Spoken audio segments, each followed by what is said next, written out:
আল্লাহ তাআলার পবিত্র ও বরকতময় নামসমূহের আসমাউল হুসনা, ফজিলত এবং তাঁর অসীম কুদরত নিয়ে একটি আলোচনা বা খুতবার সুন্দর স্ক্রিপ্ট নিচে দেওয়া হলো। এটি আপনি কোনো ওয়াজ মাহফিল, জুমার খুতবা বা দ্বীনী আলোচনায় ব্যবহার করতে পারবেন।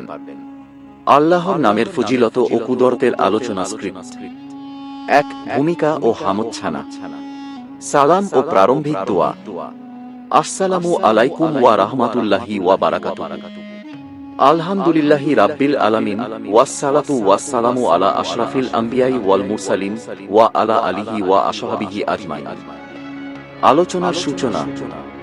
মুহতারাম হাজেরিন, আজ আমরা এমন এক মহান সত্তার নাম ও তাঁর কুদরত নিয়ে আলোচনা করতে বসেছি, যিনি এই বিশাল মহাবিশ্বের একমাত্র স্রষ্টা, মালিক এবং নিয়ন্ত্রক।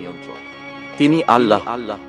তার সুন্দর সুন্দর নাম রয়েছে এবং প্রতিটি নামের ভেতরে লুকিয়ে আছে অসীম রহমত, বরকত ও অলৌকিক কুদরত।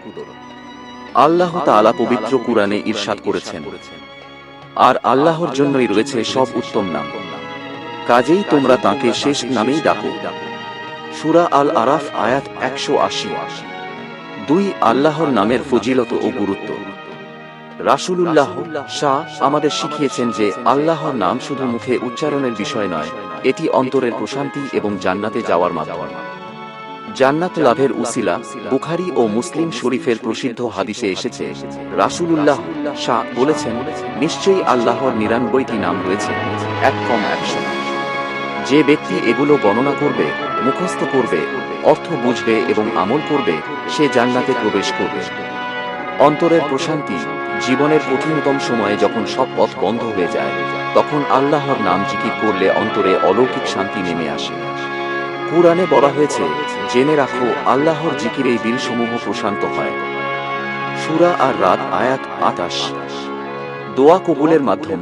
আমরা যখন আল্লাহর গুণবাচক নাম ধরে ডাকি, যেমন বিপদে পড়লে ইয়া আরহামার রাহিমিন, হে পরম দয়ালু, ক্ষমার জন্য ইয়া গাফফার, হে ক্ষমাশীল, রিজিকের অভাবে ইয়া রাজ্জাক, হে রিজিক দাতা, তখন আল্লাহ সুবহানাহু ওয়া তাআলা বান্দার ডাক ফিরিয়ে দেন না।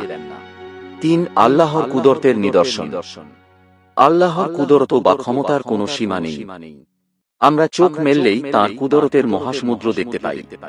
মহাবিশ্বের সৃষ্টি ও পরিচালনা, সূর্য, চন্দ্র, গ্রহ, নক্ষত্র সবকিছু এক চুল পরিমাণ এদিক ওদিক না হয়ে নিখুঁত নিয়মে চলছে। এটি কার কুদরত? এটি একমাত্র মহান আল্লাহ।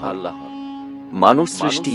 এক ফোঁটা তুচ্ছ পানি থেকে আল্লাহ আমাদের মতো সুন্দর অবয়বের মানুষ তৈরি করেছেন।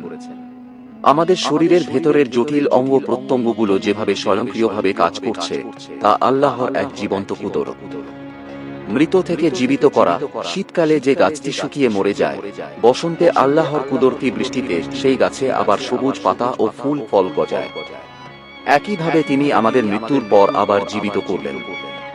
পবিত্র কুরআনে আল্লাহ তাঁর কুদরত সম্পর্কে বলেন, তিনিই তো সেই সত্তা, যিনি রাতে তোমাদের প্রাণ হরণ করেন ঘুমন্ত অবস্থায়, এবং দিনে তোমরা যা কিছু করো তা তিনি জানেন। সূরা আল আনাম আয়াত ৭। ৪. বাস্তব জীবনে এই আলোচনার শিক্ষা। প্রিয় ভাইয়েরা ও বোনেরা, আল্লাহর নাম ও কুদরত সম্পর্কে জানার পর আমাদের জীবনে ৩টি পরিবর্তন আনা জরুরি। একমাত্র আল্লাহর ওপর ভরসা, তাওয়াক্কুল, যিনি পুরো মহাবিশ্ব চালান, তিনি আমার আপনার দেখভাল করতেও সক্ষম। তাই সুখ দুঃখ সব অবস্থায় কেবল তাঁর ওপরই ভরসা রাখতে হবে। ২. বেশি বেশি জিকির করা, সারাদিনের কাজের মাঝে অবসরে মুখে আল্লাহর নাম জারি রাখা। বিশেষ করে সুবহানাল্লাহ, আলহামদুলিল্লাহ, আল্লাহু আকবার এবং লা ইলাহা ইল্লাল্লাহ এই কালিমাগুলো জবানকে পবিত্র রাখে।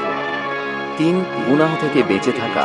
যখন আমরা বিশ্বাস করব যে আল্লাহর কুদরতি নজর সবসময় আমাদের ওপর রয়েছে, তখন একাকী বা গোপনে গুনাহ করার সাহস আমাদের হবে না।